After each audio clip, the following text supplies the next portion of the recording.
So idlis are so versatile, you can make so many different recipes with it.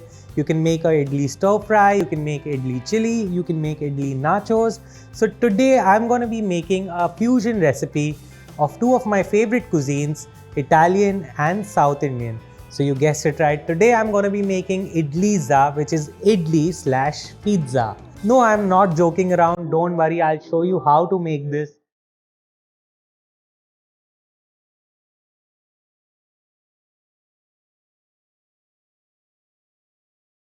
So the best part about this is that I am going to be showing you how to make pizza sauce from scratch.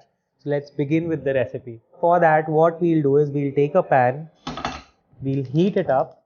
So we'll add in some olive oil. So don't ever use extra virgin olive oil whenever you're cooking with olive oil. Use the classic olive oil because it's usually used only as a topping and you cannot cook with it. We'll add in bay leaf and some peppercorns. Add in a bit of garlic.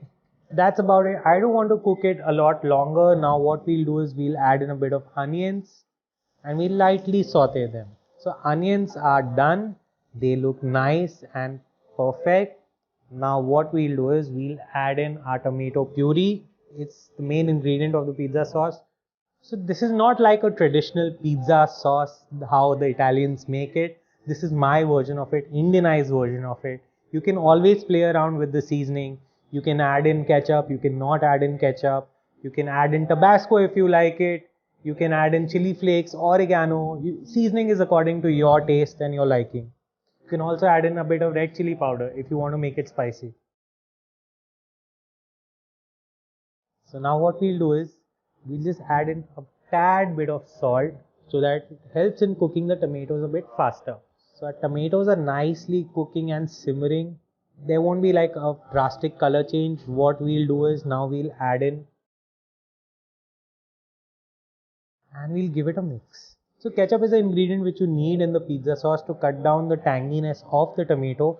It gives a slight hint of sweetness to the pizza sauce. So I've added in a bit of ketchup. Traditionally ketchup does not go into a pizza sauce, but the Indian in me always wants to put ketchup in. We Indians, we love ketchup in everything, don't we?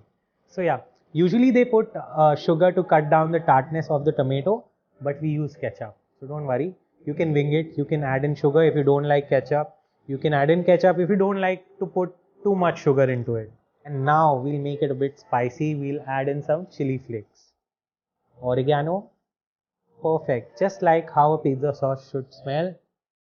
And this is done. So now we'll just cool this down a bit.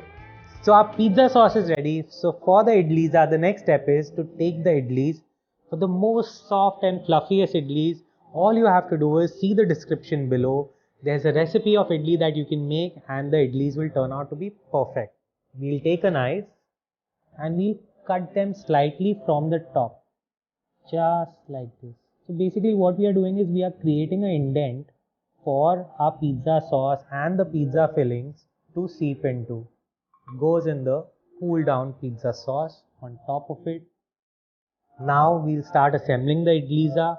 I just put in some boiled corn, some red capsicum, some green capsicum. I'll add in some black olives. I am using mozzarella cheese. Always use mozzarella cheese on your idlizza or your pizzas. Now on top of this, what we'll do is we'll add in a bit of chili flakes, just a tad bit of oregano. So now what we'll do is we'll transfer this to a baking dish.